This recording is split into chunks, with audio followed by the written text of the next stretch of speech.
છેલ્લા 2-3 દિવસથી ગુજરાતની અંદર ગોંડલની વાત કરીએ, મહુવાની વાત કરીએ કે ગઈકાલે જે વિસનગરની અંદર આમ આદમી પાર્ટીના કાર્યકર્તાઓએ ખેડૂતોને સાથે રાખી અને ડુંગળીની નિકાસ પર જે સરકારે પ્રતિબંધ લગાવ્યો છે, જેના વિરોધમાં વિસનગરમાં રોડ પર ડુંગળી ઢોળવામાં આવી, ગોંડલ માર્કેટિંગ યાર્ડ બંધ કરવામાં આવ્યું। 2 દિવસ પહેલાં મહુવાથી પણ લેખિતમાં રજૂઆત આમ આદમી પાર્ટીના કાર્યકર્તાઓએ કરી છે। ત્યાં ખેડૂતોએ પણ ડુંગળીની નિકાસ પર પ્રતિબંધનો જે વિરોધ કર્યો છે।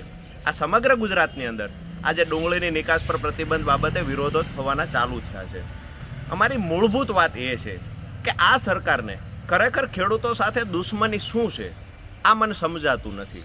ભૂતકાળની અંદર જ્યારે કઠોળની અહીંયા પૂરતા ભાવ ખેડૂતને મળવાના ચાલુ થયા ત્યારે સરકારે કઠોળ બહારથી આયાત કરવાનું ચાલુ કર્યું। કપાસની વાત કરીએ તો વૈશ્વિક સ્તરે જ્યારે કપાસની માંગ વધી અને ખેડૂતોને પૂરતા ભાવ મળવાનું ચાલુ થયું ત્યારે 2 વર્ષ પહેલાં વૈશ્વિક સ્તરે જ્યારે કપાસની માંગ હતી ત્યારે ભારતમાંથી કપાસની નિકાસ પર આવી જ રીતે પ્રતિબંધ લગાવવામાં આવ્યો।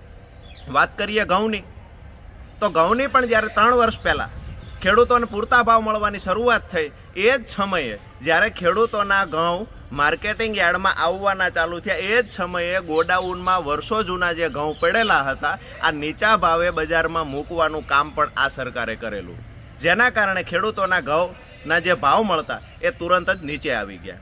એટલે કે જ્યારે ખેડૂતના ઘરમાં કોઈ જણસ આવે છે, જ્યારે ખેડૂત પોતાની જણસ વેચવા જાય છે, વૈશ્વિક સ્તરે એની ડિમાન્ડ હોય છે ત્યારે સરકાર એની નિકાસ પર પ્રતિબંધ મૂકે છે।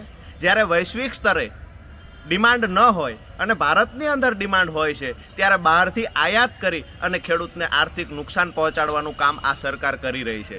અમારી નમ્ર વિનંતી છે સરકારને કે ખેડૂતોનું સહેજ પણ ભલું ઈચ્છતા હોય, ખેડૂતો માટે સહેજ પણ સંવેદના હોય તો તાત્કાલિક ધોરણે જે ડુંગળીની નિકાસ પર પ્રતિબંધ લગાવવામાં આવ્યો છે એને દૂર કરવામાં આવે અને ખેડૂતને પૂરતા જણસના ભાવ મળી રહે એવી વ્યવસ્થા ઊભી કરવામાં આવે। આભાર।